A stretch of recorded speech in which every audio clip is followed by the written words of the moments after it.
Good morning, everybody. It's 7:45 and it's got a clear sky. Let's go over to the traffic cam, see how we're doing on I-65. It's all clear except for around Watershed Expressway. It's backed up. Hey, everybody. Welcome to Divinely Uninspired. I fooled you. You thought you were listening to WJRNY. You mean the four people that still listen to the radio? Yeah. Right. Those people. But I don't know. I sometimes I wish I would have been on the radio my whole life. You would have been good at it. I like so. you. You have a really great voice for podcast. Oh, well, thank you. I don't know. I didn't say Not that one. Oh, okay. You got a face for radio. Ow. Face only my mother could love. We are so glad to be with you. Welcome to the DUI podcast, and we got a lot to talk about. We are really excited to tell you about our trip to Guatemala. Jeremy and I were successfully retrieved from Guatemala. Beautiful country. We came back mostly intact. And Jeremy, did you enjoy this trip? It was great. It was one of my favorite ones we've taken so far. I'm excited to go back down. Yeah, it was a little longer this time than last time. Mm-hmm. Yeah, full week down there. It was good. Weather was pretty good. It is the village where we hang out it's at least 20 degrees hotter than everywhere else on the It was scorching, and then when we go back to our village every night, it was not as hot. So yeah. Yeah, it was good. It was monsoon season, but we didn't really get rained on. Not until like the very last day. Yeah. And then it like really came down, but then we were traveling for a lot of it, so it really didn't matter. It was their Independence Day, which was pretty exciting. That was super exciting. That was like 4th of July on steroids. Like Independence from what? Spain. Those dirty Spaniards. Those dirty Spaniards. That was the joke that week. You know, thank you, God, for liberating Guatemala from those dirty Spaniards. If any of you Spanish linked people are listening, please don't be offended. But no, they did joshing. like a street party. I mean, they did it right. Like full bands, stuff like that. Several marching bands, parades. Yeah, it was pretty cool. Good food. Oh, great food. The food's amazing. Always. Too much, but good. We got to travel down into some catacombs underneath a 700-year-old church. Yeah, that was awesome. A 7-year-old church. Yeah, 7-year-old church. Cool. That's right. We got to go down there. Rusty got some good food. He got to eat a fish, a whole fish. That was exciting. That was amongst other things that I got to eat. And then he got to eat something else that you'll just have to ask him about in private. That's right. It's not for children's ears. But for $10, I'll send you the picture. Oh. I'll send it to you for $5. I'll send it. I could use that extra cash. Yeah. It was a really good trip, and we are planning to go back down in like January, February time. So yeah, it was great. And the people down there, if you had not, obviously we're not letting people go with us because of COVID and stuff, but super excited. We love the country. We love the people. Sam is awesome down there. Carolina. Hope she's probably listening to this. She probably is. She's probably like, why did you say my name wrong? Very offended. And then we got to meet Celeste, who is our new point contact, and we all love Celeste. She was awesome and got our sense of humor. She did very much so. And Jeremy redeemed himself. He got to grill up some steak this time around, and none of us got sick. None of us got sick from that. I got to redeem ourselves by giving out the right portion of food to all the villagers. Yeah, there's one lady down there, Brenda, I believe is her name. Yeah. And she is very strict about the portion control that you give to the children that come through. Not too much, not too little. It needs to be Goldilocks, just right. But yeah, the people are awesome. It's great. You guys need to go with us next time we go down. So for those of us who have a sponsored child down in Guatemala, did you all have anything to do with Hope? It's Hope Chest, right? Yes, it is with Hope Chest. And so if you were to go down with us next time or in the future, you do get to spend quite a bit of time with your sponsored kid. Jeremy got to spend some time with Carmen. She's so Carmen. embarrassed by me. She is. She's a teenager. Well, we all are. Yeah. But you tell so Elliot wrote her a card. Yeah. And tell us about the card, Jeremy. So we wanted to take some special stuff down to him. We send him cards and stuff throughout the year, but I wanted to send them directly. And so my son Elliot, he made a card for her, and the card said, "I hope you have a good life." And that was it. And it was just, and then he sent her a couple of jokes because Elliot's a pretty funny kid. And his Elliot joke was, "If you're waiting on the waiter, then aren't you the waiter?" Which has no cultural context at all. They couldn't translate it. He Couldn't translate it. Just like you. Yeah. So he's a funny kid, but yeah. So Carmen could not be more embarrassed to see me, but I still love her anyway. Yeah, we got some great pictures and video that we'll show on Sunday of that trip. And then Fall Fest was this past weekend, and it was a smashing success. There were at least this is probably a humble estimation, but I'd say there were at least 10,000 people there, maybe triple that. I think the whole entire city of Shepherdsville showed up. Yeah. Yeah. Well, probably Bullitt County. It was. Louisville. At least 500,000 people showed up to Fall Fest. It was fantastic, and there was about, I would say honestly, there was probably about 1 million people there, but it was just a little gathering. Yeah. It was a really good time. So I got to humor myself by being the quote unquote DJ, and I had a list of, I'm not exaggerating here, 60 different announcements that had to be made over the course of the 3 hours. So all I did was talk into the mic, and it kind of started to feel like a bit like a fever dream, where I just started saying things that would amuse me, and Paul was sitting with me, and Penny some of the time. It was like, if I can make them laugh with what I'm saying, then I made fun of him plenty. Yeah. It was good. It was fun. It's the main reason why 1 million people showed up. 2 million. Okay. 2 million people It's all came rusty. to Fall Fest. It was amazing. Hey, we got some stuff to talk about. We got good news, we've got weird news, we've got thoughtful news. And first things first, though, we have a song. Here we go. 1, 2, 1, 2, 3, 4.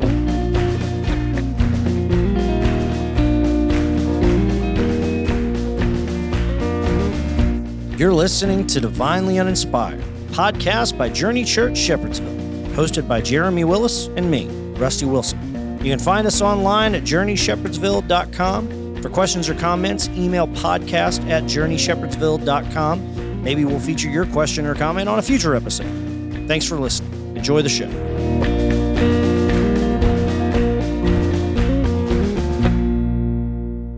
So you guys remember, Kyle, this isn't really going to affect you too terribly much since you're basically an infant.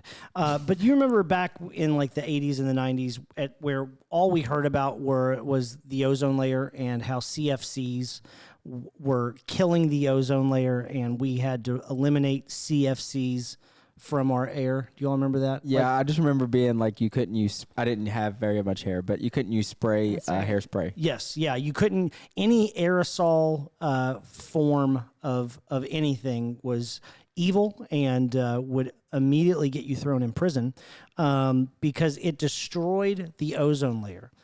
Well, good news, the ozone layer is getting healthier, and it may totally recover by 2050. This is really exciting news, guys. The ozone layer is getting healthier. We talk about the ozone layer a lot on this podcast. Like we're extremely concerned. I'm not even sure because we were conditioned as kids. If the ozone layer went away, we're dead. Well, That's now right. that I'm thinking about it, though, like I understand the atmosphere in the ozone layer, but how was it even created to begin with? Like Jesus. God. Science. Jesus made everything. No, seriously. Like if it's fixable, I'm assuming We're gonna have a whole podcast up. about the ozone layer. Yeah, we might, because I'm Just now a deep confused dive into how it's being fixed. We'll just read the Wikipedia It's page healing. on the podcast of the whole 25,000 words on that page about the ozone layer. So the one that's down in Antarctica. okay, so it is over Still there, Antarctica. still there. Okay. But it is closing. Oh. It is healing itself if you Took some personal time might. and focused on itself. Apparently. That's right. I've always just wrestled with the name, the ozone. Like, it's just a weird name. Don't you think? Like what is What is an ozone? What that is you O? mean? Ozone. Yeah. Like, no zone? Or like we're losing the ozone? Is that why? I just ozone. Does the O stand for something? Yeah. Why is it not the B zone or the M zone? Well, because it doesn't roll off the tongue like ozone does. So the problem was for those of you who are older millennials, we remember that we heard all about how this layer was being degraded by chlorofluorocarbons, or CFCs. These are human-made chemicals, and hairspray, aerosolized deodorant, things that, spray paints, any of those things that a young rambunctious teenager might huff for fun, those things were no longer things that we should be able to use. And because the world took charge and said, no more CFCs, the ozone layer is doing better. So I got a problem. I got a beef with the ozone layer. All right, I just looked up on Wikipedia. So the ozone layer was discovered in 1913, right? Correct. So think about If you say so. how little. No, this is according to Wikipedia, which is always right. By Charles Fabry and Henry Buisson. How did 1913 we know that there was an ozone layer? We hadn't been to space yet. We didn't have, the technology we have to even do something like that. I'm going to sound really stupid, but is it viewable? Like, can you see the hole? Can you see the hole? Like the ozone layer, if there's a hole in the ozone layer. I mean, I guess if you're down in Antarctica that's what I'm saying. No, Can you? this is and the you lay part- out in the sun and you get like especially burnt. This is the part where I feel like scientists are just making things up and no, we're too dumb to call them out on it. Like the fact that we were like, Kyle, you don't remember this. There were like after school specials about the ozone layer. Like, I mean, we were terrified the ozone layer was going away. And we're all going to burn to death. Less than 20 years later, now they're telling us it's going to fully recover. I'm pretty sure there was a Fat Albert episode. Yeah. Hey, keep that ozone layer, Elsie. I mean, I'm all about protecting the earth and, but it just seems a little funky to me. Well, all I know is we can all use some good news from time to time, and the good news is that We can use hairspray again. you can. What about Axe body spray? How does Axe this body fit spray. into the? They have 'cause there's a lot of eliminated. that. They have eliminated the chlorofluorocarbons, so you can use all of those things and know that you are not destroying the environment.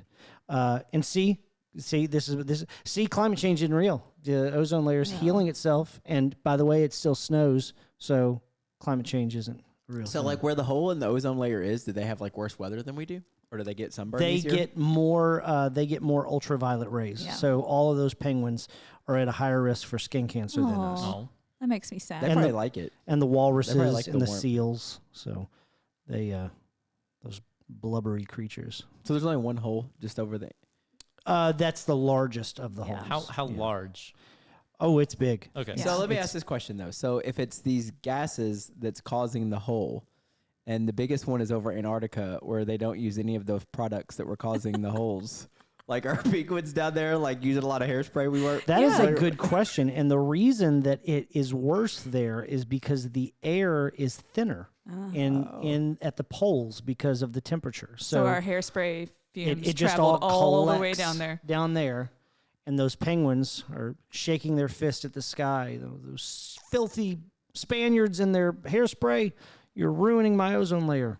I don't know if Spaniards use CFCs. Regardless, it's great news, Rusty. Thank you for Yeah, sharing to you're lessen my anxiety about the ozone layer. Now, while they think it could completely heal itself by 2050, they think the hole will finally close sometime around 2070. So We should have a party. yeah, we'll gather. I will we'll probably regather. be gone. 20. Listen, how old will you be in 2070? I will be like 90. You're 55 now. Shh. You're I'll be like Queen Elizabeth. dead. Well, What do you mean? before death. Too soon. Too Too soon. soon. Too Who knows soon. though? I mean, in the next 20 years, they may come up with all kinds of stuff. We might live a long time. Okay, we already had this discussion about how long we really want to live. So, like, your body at 90 is not going to be. I'm gonna be like, what was it, Mickey Mantle? I'll cut my head off and do that cryozone. Put it on like a Yeah. tuna can or whatever it Yeah. ended up being sitting on. Yeah, it's weird stuff. Hey, let's move on. So I like toys. You all like toys? Yeah. Did you know there was a toy Hall of Fame? Yeah. No, but I'm glad there is. I am too. So there is a toy Hall of Fame in Rochester, New York. And this past Wednesday, so yesterday, voting opened for this year's Hall of Fame, Toy Hall of Fame entries. And I had a lot of these toys, or my sisters had a lot of these toys. And there are 12 of them in total. And I'm going to read them off to you what they are. You've got Masters of the Universe action figures, Racco, the game Racco, you'll know the card game, Settlers of Catan, Pound Puppies. My sisters had Pound Puppies. Bingo, which I have to imagine Bingo's older than what we think it is. The top, like the spinning top, like the Isn't that like the oldest toy in the world? Like, how is that just now getting in? Dreidel. Yeah, it's a very old toy. Phase 10, another card game. I love Phase 10. Nerf products. They're just kind of lumping all of Nerf in together. Brayer horses, Spirograph, the Light Bright, and then I don't know what this thing is. It's like a weird boombox looking pinata. So I think it's just representing pinatas, and they just used a boombox. it could be. Probably to make it fit in that little picture. Yeah. So those 12 toys, you can vote on whether or not they should be in the Toy Hall of Fame. And I just wanted to take a minute and see what toys you thought should be in the Hall of Fame. If you think these, great. Light Bright's fantastic. Pound Puppies, sure, go nuts. Master of the Universe, of course. But what toys do you think should be in the Toy Hall of Fame? Well, I think it's criminal that Legos aren't already in there. Well, they probably already are. Well, this is just this year's class. this is just this year's class. Oh, Yeah. okay. So Yeah, Legos would be good. I like Phase 10. I actually think that needs to be in there. It's like one of my favorite card games. I played it when I was a that's kid. not really a toy, is it? Well, Let's define. So is there a game Hall of Fame? Because I get you. That should be in the game Hall of Fame. Okay, so the toys that they have on like this year's list, they have to meet a certain requirement, which doesn't really make any sense why a Pound Puppy would be on a requirement for educational reasons. Like, it has to have some sort of... Masters of the Universe has educational purposes. That's what I'm saying. Like, something... Yeah. I don't know. Bingo's got education. So the Maybe. museum that holds this, it's the National Museum of Play.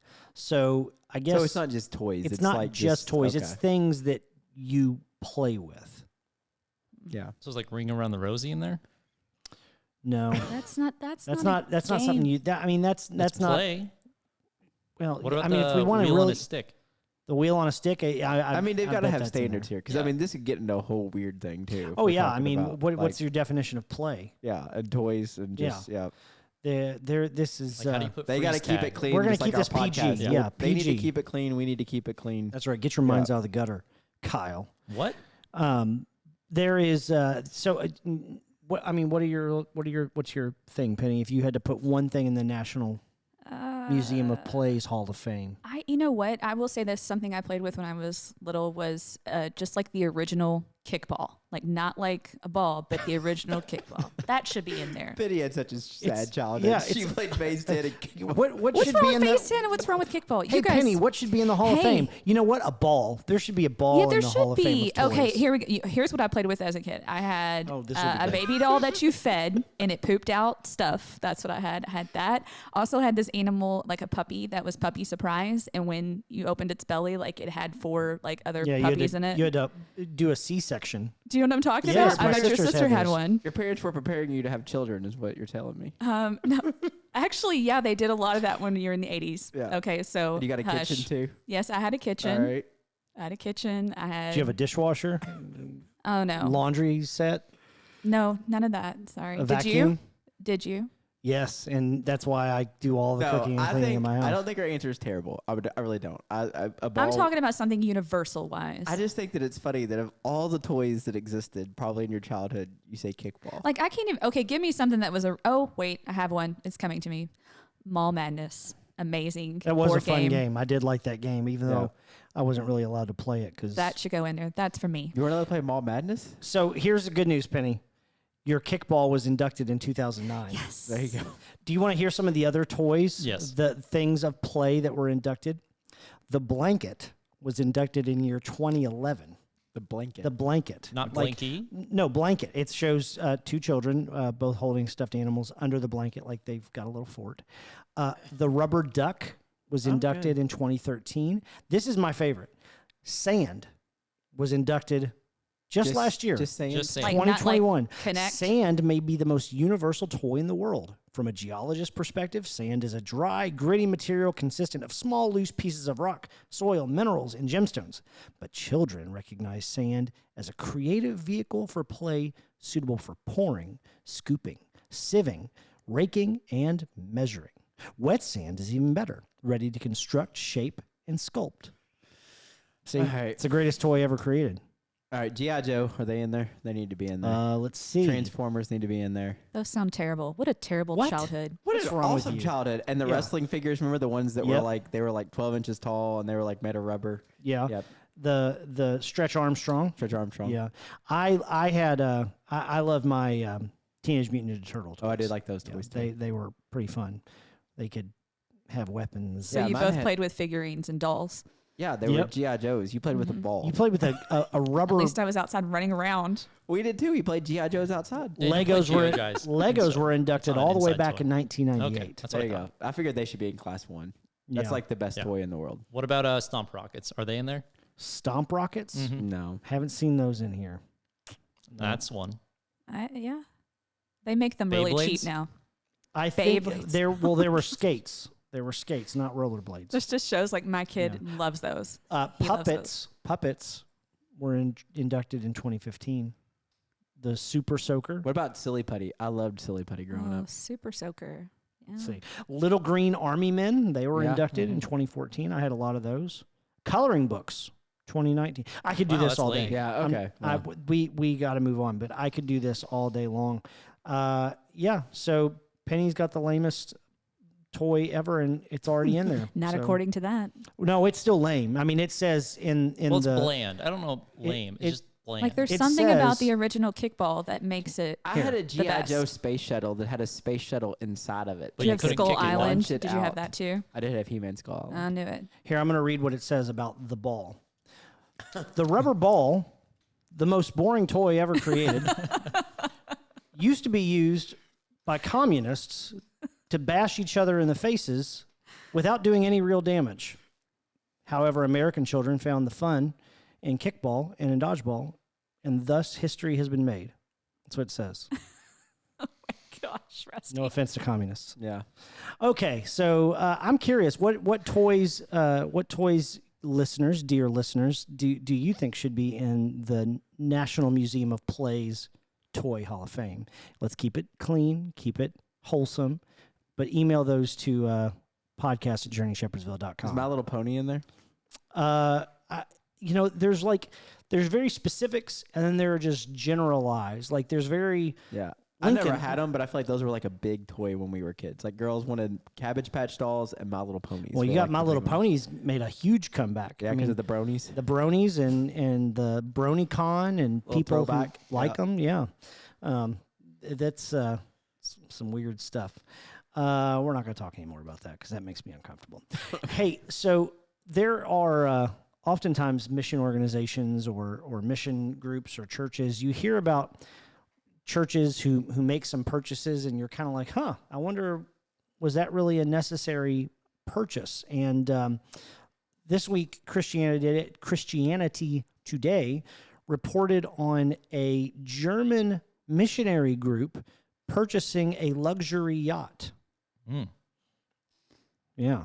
that's cool. Yeah, it was cool. So the ship was purchased post COVID-19. Now, to be fair to what this organization does, they are called GBA ships, which formerly they were Gut Bücher für all, which that's the German name for it.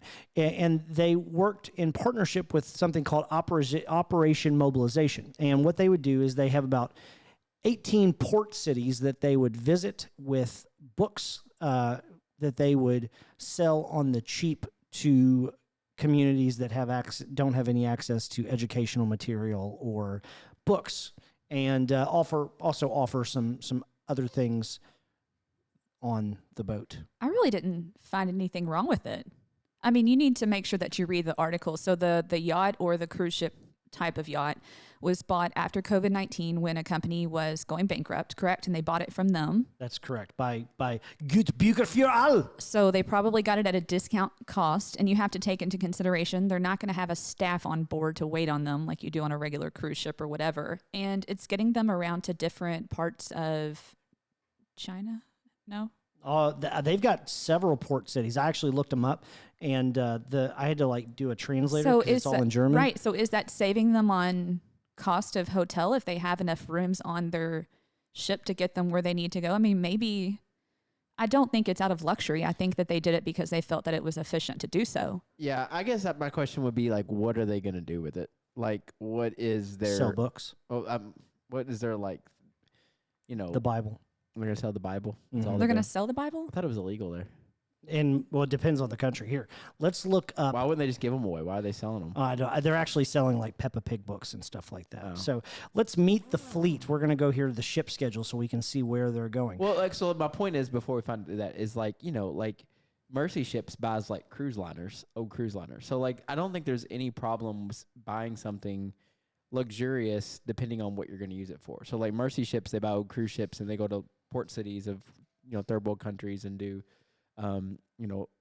operations and stuff on people that couldn't get them anywhere else. So like, that's a worthy cause. So like, I guess for me, like the yacht thing is, what are they going to do with the yacht? Not just for transportation, but are they actually going to do something with it that would be beneficial? Yeah, so they do, and it says here under their vision and purpose, their goals are to offer knowledge, help, and hope. So the knowledge thing is the very low cost books that they make available to people in countries where a lot of these books aren't available because of the economy or just things not being available where they are. So that's kind of one of their first things.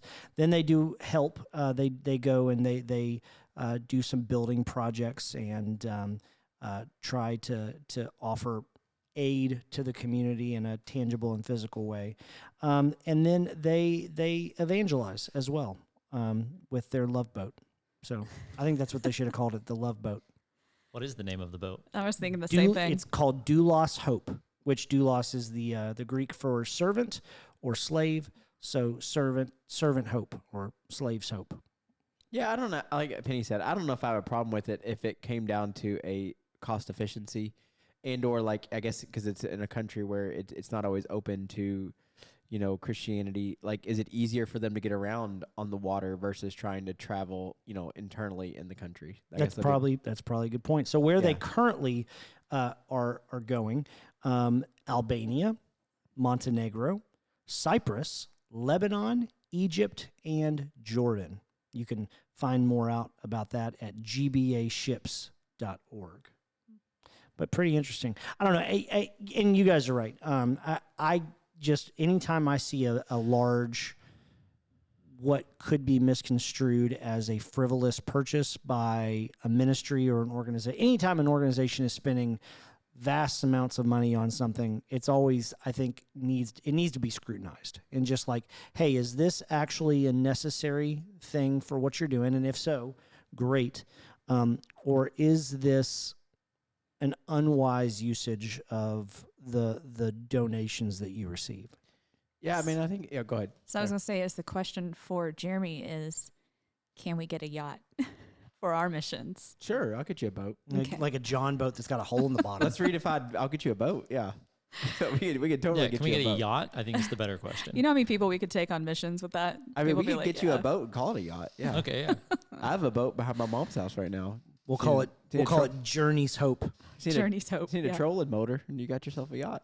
You can sleep on it. You can eat on it. It would be it would be one of those enormous hollowed out pumpkins that people row down the barrel. river. Yeah. Here's your boat, Journey. Yep. All right. Well, that's fun. It's like when that guy Kenneth Copeland. Yeah, that's what I was going to bring up. Like, this seems like maybe it could be legit. Yeah. Like the Kenneth Copeland, like I have to have another. First of all, it doesn't have just one plane. You had to have a second plane, so he doesn't have to sit next to the demons in on that the plane. big metal tube. That big metal tube. Yeah, he's a trip. My favorite video of him is that one where he is speaking to COVID-19 in the name of Jesus, and he blows COVID-19 away. Yeah. That's great. He didn't succeed. It didn't work. No. Just so thankful for him. Yeah. God bless him. So we are going to do something a little bit different today. We are going to have a group discussion on a topic that is kind of confusing, and it's one that we've had lots of people ask us about, and it's one that that we don't necessarily have the answers for. The good news, though, is that Kyle does. Kyle, explain to us, what is the unforgivable sin of blaspheming the Holy Spirit? Oh, This is our new segment. Oh, this is Yeah. the new segment? Yeah, this is the new segment. It's called Surprise Kyle. Oh, okay. I thought we were playing a different game. That's what I was told. No, this is it. Okay. They're doing this to you, Cal. They put you on the No, spot. I'm very well So, aware. Yeah. Kyle, Oh, I get music? what is the unforgivable sin of blaspheming the Holy Spirit? It's by saying you don't need it. It's not helpful. It doesn't. I don't need it anymore. It doesn't do anything for me. Is that? Is that your answer? Is Yeah, Is that that's your it. final answer? That's your Yeah. final Do you want to answer? call a friend? Yeah. Don't call Jeremy. anybody at So this. your final answer? That's your final answer? Yeah. Okay. So no, that's not going to be our new regular segment. It will show up from time to time where we just surprise Kyle with something that. Yeah. I put wasn't him even on the told spot. about what the question Well, would that be. was the goal. So don't think I show up to these things. Oh, he I do shows up everything. totally unprepared. Never, Well, never looks at the yeah. links, and he usually is going off an agenda from Last week. some other podcast called Inspired Undivinely or something. Yeah, that's a really good one. Yeah, well, we're in litigation right now over copyright infringement. So actually, though, in all seriousness, there is this passage in Mark chapter 3 where Jesus makes this statement about that whoever blasphemes against the Holy Spirit will never be forgiven. They are guilty of an eternal sin. So let me give you a little bit of context here. So Jesus is in this house and he's casting out demons, and the enemies of Jesus, the Pharisees and the teachers of the law and all those guys, they come in and they say, oh, he's only able to do this because he's possessed by Beelzebul. So he's casting out demons by also being a demon himself. And so Jesus, starting in verse 23 of Mark chapter 3, says this: how can Satan drive out Satan? If a kingdom is divided against itself, the kingdom cannot stand. If a house is divided against itself, that house cannot stand. And if Satan opposes himself and is divided, he cannot stand. His end has come. In fact, no one can enter a strong man's house without first tying him up. Then he can plunder the strong man's house. Now, here's where we get into it. Truly, I tell you, people can be forgiven all their sins and every slander they utter, but whoever blasphemes against the Holy Spirit will never be forgiven. They are guilty of an eternal sin. He said this because they were saying he has an impure spirit. That's Mark chapter 3, verses 23 through 30. Yep. And I think there's a lot of anxiety for Christian people around this idea of, oh no, have I committed the unforgivable sin? And so we're going to just talk about that a little bit. Yeah. What is this unforgivable sin? So I think the first thing we need to call out is that everybody always thinks that quote, "A house divided against itself cannot stand," was Abraham Lincoln, but it was actually Jesus. So that's the first thing. It always is. Yeah. That's right. So- Abraham Lincoln also once said, if you are a racist, I will attack you with the North. Yeah. Found that on Twitter, right? Yeah. So He tweeted it. Yeah, that's right. So I think that my understanding of unforgivable sin has always been, first of all, it's almost like the ozone. Like they want to freak you out with it. I feel like they want to bring it up. But like I think even when you read those verses, like if you read it in the context of everything that's going on, like Jesus is talking about a very specific thing. And essentially what he's talking about is that they accused him of basically working for the devil. You know, and that it wasn't the Holy Spirit that was able to heal this person. It was him working through the devil. And so, like, that is, like, a very specific thing. Does that make sense? Like, it's not something you would accidentally do. You know, like, you wouldn't accidentally do that. And so I think that should alleviate first for people's things is that Jesus is talking about a very specific concept when he talks here. He's not talking about something that's just kind of, oh, you could accidentally stumble upon that and do it. Does that make sense? So that's the thing you need to pick up from the text, at least. Now, the interesting part of that question would be, do people think that there's sins that are unforgivable? And I think that's the bigger kind of thing that people want to talk about. Does that make sense? Not the actual specific example here, because Jesus is talking about something very specific, something that you wouldn't accidentally do.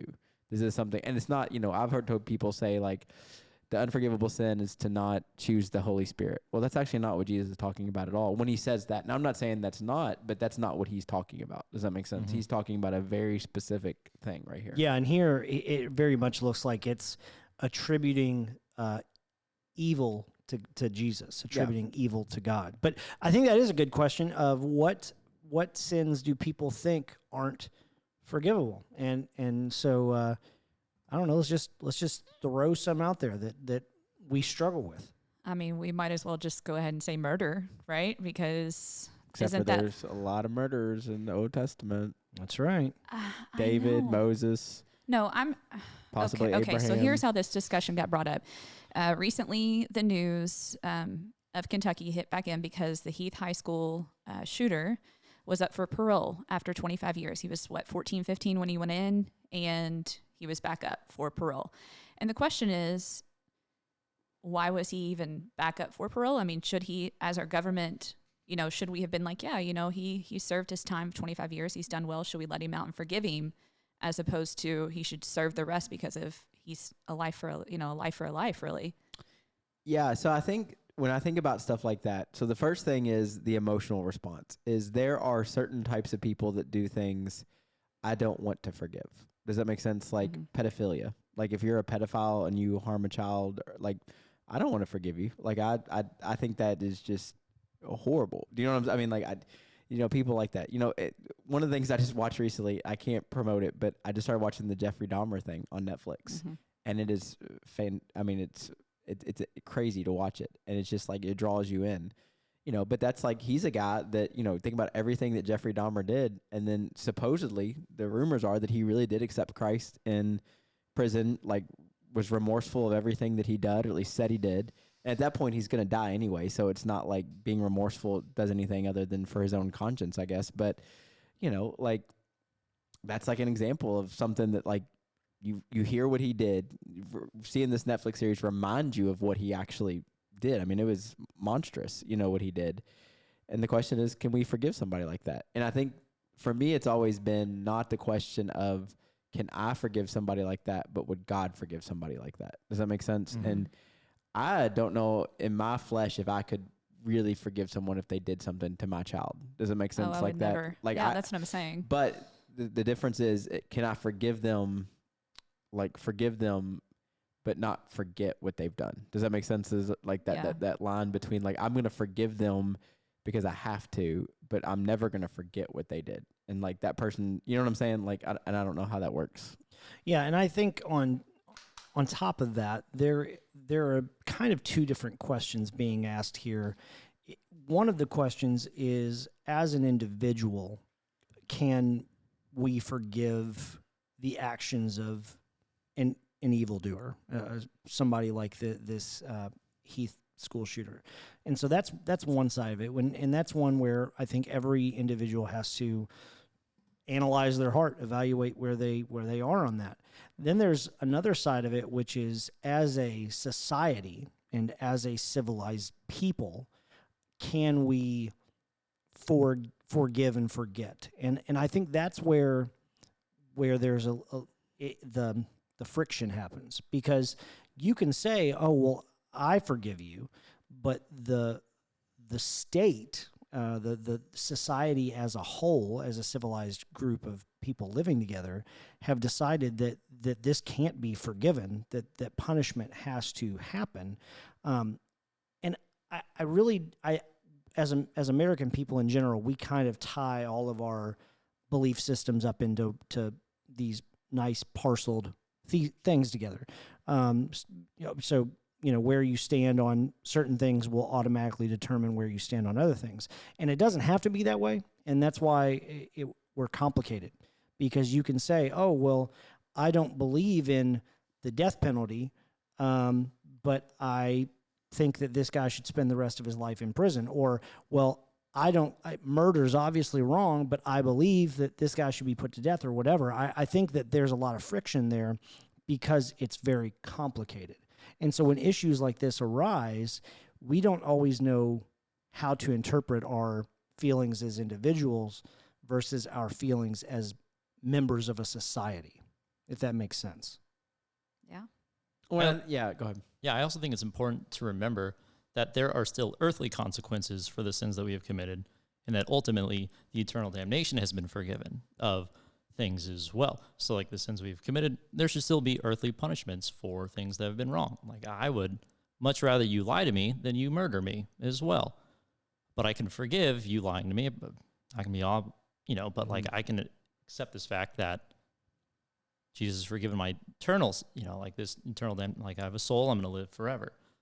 But if I lie to a friend, they're going to be mad at me, and they should be mad at me for lying to them as well. Yeah. Not to take really opposite extremes, but there's also ways to look at it earthly, and then we also have to remember that we have a soul that's going to live forever. Yeah, and I think that's part of it too, is the question of bigger is not, is it unforgivable for me to forgive, but is it unforgivable to God to forgive? And I think that, does that make sense? And I think that that's where we want to put conditions on these things. Because like I said, in my flesh, there's certain things that could happen in my life to certain people that I love. I would have a hard time forgiving, and I mean, it's just being honest. But is there an unforgivable sin that God could not forgive? I'm not sure. Yeah. I don't think that exists. Yeah, I tend to agree with you. And the other side of that is is there something that I can't forgive? And there's that challenging, passage where Jesus says, you'll be forgiven as you forgive. And it's like, but Jesus, you didn't see what they did. And he's and I think it goes back to like that Anne Lamott quote, like not forgiving is like drinking rat poison and expecting the rat to die. Yep. Most of the things, when we choose not to forgive people, and I see this a lot. Now, this is not every situation, but a lot of situations. There's a lot of times it's destroying somebody, and the person that hurt them could care less. Do you know what I'm saying? And so, like, they're in all this turmoil, and it's wrecking their life and causing anxiety and stress and all this stuff. And the person that hurt them, like, even if they went up and said, I forgive you, that person might be like, for what? Like, what are you talking about? Do you know what I'm saying? Like, I think that sometimes we wrestle with that like, we're still struggling with this, and the person that, hurt us, like, it's, I don't know. And so I think that we have to learn to forgive.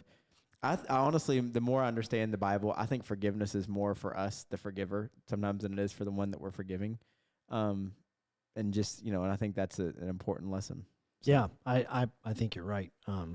It is burdensome on your, not just your physical body, but your spirit to harbor hatred and unforgiveness and resentment and things like that. Yeah. So it kind of makes me wonder, like, how it's going to work someday when we're all made new again and we're all on this new earth, and like someone maybe had murdered somebody and was like, I'm sorry for what I did, and we all have to live together again. Like, well, if you murder somebody and get to go to heaven, you might be like, thanks, man, I got here earlier. Right? Maybe, I don't know. It's an interesting concept. I mean, Kyle said he'd rather somebody lie to him than murder him. I might want to be murdered, because when people lie to you, I have a hard time with that. Like murder, I'll be like, oh, I'm dead. Doesn't matter. Somebody lies to me, I have a hard time trusting them. That's a fair point. Again, I guess I've changed my mind. Yep, there you go. That's what this podcast does. That's right. Great.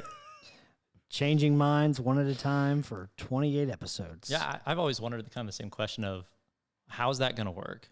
Yeah. You know? Especially with just difference in cultures too. Like, people who have fought in wars together are now going to be like living as one. Like, it's just, I don't know. I guess my mind just can't really grasp that concept. I think we know so little about the afterlife that even like questioning it doesn't do anybody any good, because there's so many things. But good news is we have Kyle. He's going to explain it to us right now. That's right. Oh, okay, great. Let's put that music back on. Yeah. Kyle will explain everything. Yeah. I can't wait to come up with a little bit of a jingle for that. Instead of like, you remember Clarissa Explains It All? Kyle love that explains show. it all. Yeah. No clue. You never saw Clarissa Explains It All? He's only like 7. So that show was way which before him. network was that? Nickelodeon. Nickelodeon, yeah. Nick. See, that's what, like, Nickelodeon wasn't even like a big thing when you were growing up. SpongeBob. Oh, wow. Yeah. Other There's Nick at Night with George Lopez was on every night. No. Just stop now. Yeah. No, Nick at Night was I Love Lucy, That's right. The Dick Van Dyke Show, Bewitched, stuff like that. Not any of this stuff that I saw in its first run when it originally came on television. Stop it. I don't like that. I'm sorry that I'm younger than you. Yeah, me too. Hey, so you think there'll be TV in heaven?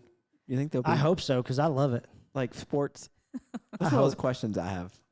Like, if it's here on earth and it's a good, like, will it be in heaven? Like, if heaven is a new creation, a new heaven is a new earth. Like, It'll be something better. We're not going to go back to, like, Abraham times, are we? Like, it's going to be a modern No, heaven, TV right? will be like 6D. You'll be operating it in 6 dimensions. You'll be in the Sounds TV show. amazing. Yeah, I don't even know You'll how be the many character. dimensions there are. Everything will be ad-free. Oh, it'll be so good. Yeah. I don't have to skip this after watching 3 seconds of it. Oh, All right, I'm excited about heaven. Jesus is awesome. Somebody can murder me now. Yeah. All right. I'll do it after we're done recording. I need to get through this next part. All right. So we've got a lot happening at Journey. We've got the Monster Bash. That is October 29th. Kyle, why don't you talk a little bit about that for It is the exclusive Halloween event of the year for students. It's going to be a blast. We're doing huge giveaways. It's going to be costume centric. It is a BYOP. It is a bring your own pumpkin party. So if you bring the best pumpkin, there's a high chance at a prize for you. And then you might have the chance to launch it into a lake at the end of the night. Who knows? It's exclusive, but it's also inclusive, right? Yes, it's also inclusive. Exclusive, Evan, like it's the party that if you aren't there, you're a square because you aren't around. It's exclusive inclusive. It's the most exclusively paradoxical event of the Yes. year. The most exclusive, It's going to be inclusive great. event I'm ever. very excited for it. Yeah. Sunday. Monster Bash will be fun. I've never gotten to attend a Monster Bash. Well, I have. maybe I'll have to. can't neither have I. show up. This will be my first experience. right. And it's going to be, The best one you've ever been to. if you come and it's horrible, You know we can blame it on you. You know I you get won't slimed know. at the end of the night, right? Oh, I do? Oh, yeah. Oh, okay. Every year they have to slime me. Oh, you? Okay, No, cool. you. No, I heard Whoever they have to is- slime you. whoever, Me. I won't be there. Too old for Halloween parties. Okay. Never too old for I only go to Halloween. Harvest Homecomings. Okay. Hey, you can officially watch Hocus Pocus 2 now. That's an announcement I wanted to make. Hocus Pocus is the most overrated Oh, movie. shut up. I kind of Maybe- agree. Yes. You know what? I don't. Maybe more overrated than I Lord of don't- the Rings. In fact, I don't it is know- more No, you need to overrated. Whoa. I don't know that I can forgive either of you for those sins that you just uttered against me. This Sunday, if you have kids in our 1st through 5th grade ministries, we have an event called Cliffhanger. You can find out what that is and more information Will on Sylvester the Stallone be app. there? Yes, yep, and John Lithgow. All right. It'll be a great event. Look that up, kids. For everything else happening at Journey, you can be sure to download the Journey app where we give all the details of our secret world. Hey, so there was a survey that was done here recently by the Pew people. And I'm sorry, I misspoke. Not Pew. Barna, wasn't it? It was Lifeway and Legionnaire Okay, Ministries. Yeah, Legionnaire. So there's this new survey, and they are saying, according to this survey, that American Christian people are becoming more heretical in their beliefs. Jeremy, will you explain what heretical means or heresy means? Yeah, so heresy, I mean, well, I'll tell you what it actually means and then what we think it means. What it actually means is just anybody that goes against the primary teachings, theological teachings of that day. Does that make sense? So, like, if there's a general consensus thought, heresy would be something that speaks against that. So that's what it actually means. But what we think it means like somebody's like attacking the Bible, attacking God, like speaking heresy. The reality is that, and this is why it gets interesting, some of the things that we believe and do now are once considered heresy because they went against orthodoxy. Does that make sense? And so, like, heresy is not always a bad thing. Like, we think of it as a bad thing, but actually, like, everything that we do here at Journey at one point would have been considered heresy. Now it's considered normal. It just means it went against the orthodox kind of beliefs at the times. So, but then, like I said, I think some people interpret it more to be like you're saying something that's not in the Bible, or, you know, that type of thing. Like, for example, youth ministry is not in the Bible. Yeah. So that would have been Yeah. heresy at some Well, point. it kind of is when Elisha sicked those bears on him. That was True. Yeah. You know, they were the youths. Like theoretically, like, we are doing heresy Yeah. right now because we're allowing Penny to speak in front of us. Oh, goodness. I'm just saying it's in the Bible. It is in the Bible. But, like, And her head's not covered. yeah, it's not covered. Yeah. But anyway, I'm ignoring them. well, I'll read you the verses here in a minute. So, but yeah, so like that, but like obviously now, like, we're joking, we do say that to Penny, but like we've moved past, like, so yeah, so that's kind of the thing. So that's essentially what heresy is. Yeah. So there are 5 questions with this survey, and I just kind of want to go through these with you real quick, and then I just want to hear your thoughts on. Do you have any issues with these questions or this survey? So the first question is: Jesus isn't the only way to God. Do you believe that Jesus isn't the only way to God? And 56% of respondents affirmed that God accepts the worship of all religions, including Christianity, Judaism, and Islam. And that's up up from 42% just 2 years ago. Okay, so that's the first one. Jesus isn't the only way to God. The second question is, Jesus was created by God. Do you believe that Jesus was the first and greatest being created by God? And 73% of Christian respondents, affirmed that they believe that Jesus is the first and greatest being created by God. Third, the number three, the question is, Jesus is not God. He was a great teacher, but he was not God.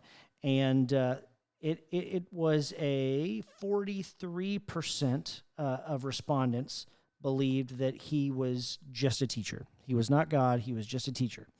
And then the fourth question, the Holy Spirit is not a personal being.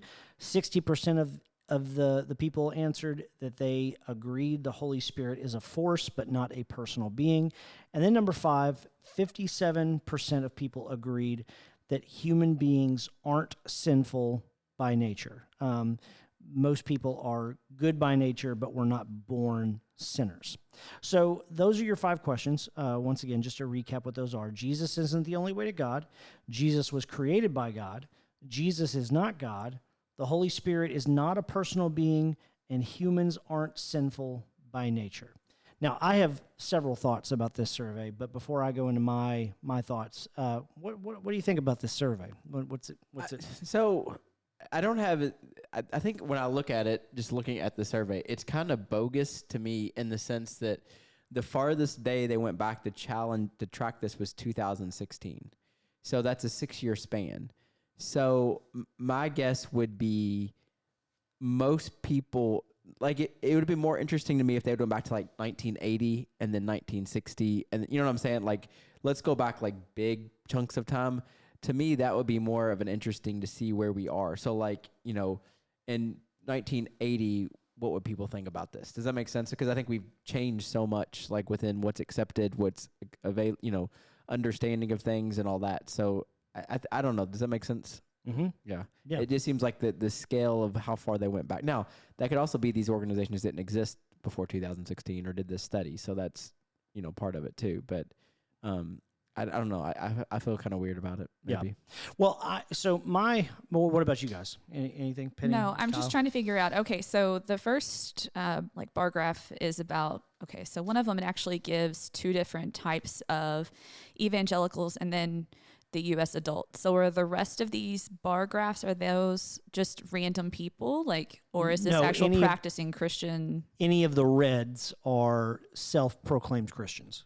So the graphs that show up in red. But only the last one has two, according on my site, unless I'm looking at something wrong. Yeah, there's the very first one and the very last one. Okay, I see that. True now. The Bible is not literally true. Okay. Okay. I see that now. Sorry, it's just they're kind of hard to read, and then I'm wondering if some of it was taken out of context too. Just of understanding. Like, is the question clear across the board? Or what are they taking into consideration when they answer? Like, okay, so one of them was, is Jesus the only way to God? Is that right? Is that one of them that you gave me? Yeah. Okay, so I'm curious what they're thinking when they answer that. Why they believe that? Well, specifically the question, and this is part of my issue. Specifically, the question was, do you affirm that God accepts the worship of all religions, including Christianity, Judaism, and Islam? So the question wasn't, Jesus, do you affirm that Jesus is the only way to God? The question was, do you affirm that God accepts the worship of all religions, including Christianity, Judaism? Yeah, so the question isn't like a salvation question. It's almost just, they want it to seem like a salvation question with the title, Jesus is the only way to God, but then the way they actually ask the question doesn't lend itself to that. Does that make sense? Yeah. I need to stop to say that makes sense because y'all told me I say that too much. But that makes sense. That makes sense. Yeah. So I have several issues with this survey. Part of the issue is the way they chose to frame the questions. And you know what? It's their money. It's their survey. They can frame the questions however they want. But it seems to me that they were somewhat leading the questions rather than being more open-ended. Yeah. And So I don't know. You look like you're about to say something. Yeah, so here would be my thought about this. I do think it's fascinating, the study, and we can break down the way they did it. But going back to a throwback to, I think, 2 weeks ago, I 100% agree that Christians are becoming more heretical. And we talked about that. Just look at what's on Facebook and Twitter. Like, people are quoting things and saying things way out of context that, is not in any type of orthodox belief about, any. Does that make sense? Yeah. Make sense again. Yeah, but it is. We've gotten in his head about it. Yeah, now it's in my head. But yeah, I mean, I would say 100%. And on top of that, not only is it you're seeing people use all these verses and ideas out of context. I mean, and we don't want to get into politics, but the whole Christian nationalism we talked about a few weeks ago and stuff. But just like if you go up and ask somebody, like I know we put Kyle on the spot jokingly about like the unforgivable sin. I guarantee you most people wouldn't even know how to even begin to answer that. Like your answer wasn't wrong. Like you were just like, thinking through it real quick. Yeah. They may not even know anything about that. And so like, it's one of those things where I'm shocked when I talk to people sometimes about Christianity and about faith, how little they actually know about the Bible. There was a lady I quoted from the book of Amos a couple weeks ago, and she actually was like, there's no way that's a book in the Bible. And I'm like, I can show you like right now, like I didn't like make this up. It's not about the cookie guy, like this is a real book, but yeah, I 100% believe people become more heretical.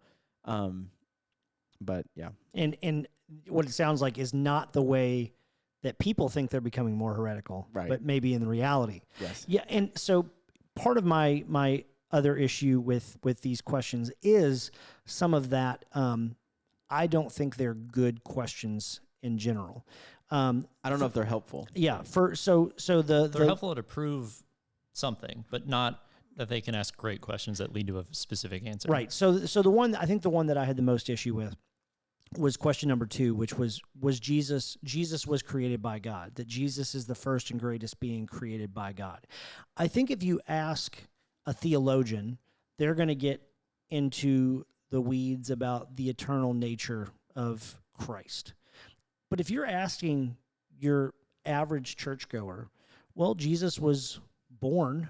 He had he was fully God, but he was also fully man, and we're people, and so the whole thing was that he is one of us, and we were all created by God. So doesn't that just mean that Jesus was also created by God?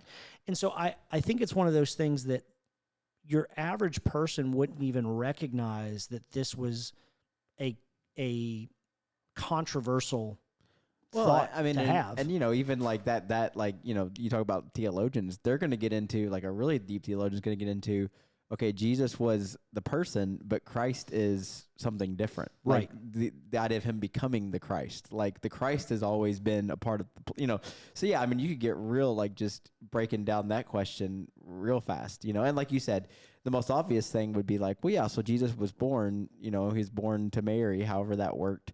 So in some ways, yes, he was created. The person Jesus was created, but Right. Jesus in spirit or whatever was not, and so that's just a whole weird loaded world right there. Yeah. So, And then it assumes that everybody that's a part of the Big C Church also holds to their same set of doctrines. And that's where, like, number 5, humans aren't sinful by nature. It says in here, this denies the doctrine of quote unquote original sin. And this is funny to me, which is based on a number of biblical passages. So it's like they're not even going the extra effort to cite what they do mention Romans 5:12, but and Psalms, David. yeah. So it's one of those where it's like, well, not everybody in the church holds to a belief that you're just born a sinner, that you've got to sin before you're a sinner. And so I don't know. I just have lots of issues with this survey. Not for the reasons that some people may have issue with the survey. Mine is just from I don't think it was a well done, well written, well executed. Well, and I think the 5 questions they picked, really 6, because the one about the Bible. Yeah. Like they're wanting definitive statements, and some of these things, like even in our talking, I don't know how well you can be definitive about it, how much the text actually leads it to be definitive. And I think that goes against, again, my original point when we were talking about heresy, the orthodox thing. Like orthodox is the general teaching of these things. Well, general teachings have changed, and I think we're also in a season where we're learning some of the general teachings that we were taught 20, 30 years ago might need to change and don't always add up, you know. And what's even crazier is, you know, like we got into the whole Rob Bell thing.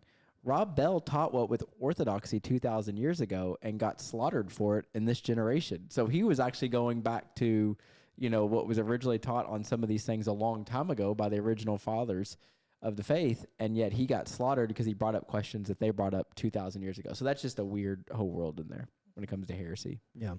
So I don't know. It's and I think that we tend to not everybody. There is a certain portion of Christianity that really wants to find out who's a heretic. Yeah. They want to find out who believes incorrectly, and they're more interested in that than actually like discipling people Yeah. into the ways of Jesus. So I don't know. Yeah. What do you think, Penny? I have so many questions about the survey, but it's just, there's not enough time. Like, it's just all over the place. I mean, I would love to hear your opinions on each of those questions, honestly. So, well, you can we tune do not in. have time. Tune in next week for a 3-hour deep dive where Jeremy answers each of those We're questions. doing the after show. And The then after show. Do it live. I will answer or rebut, you know, his. I might even agree with him, but I'll rebut just because I like to say the word rebut. Rebut. Yeah. That makes sense. That's enough. Because I'm a child. All right. Well, thanks for listening. We are so grateful for you. You can keep tuned in. Don't turn that radio dial, which is how podcasts work in 2022. They're all on radios, and you have a dial. Subscribe and hit that like button. That too. Yeah. And we will talk to you soon, and hopefully we'll see you on Sunday.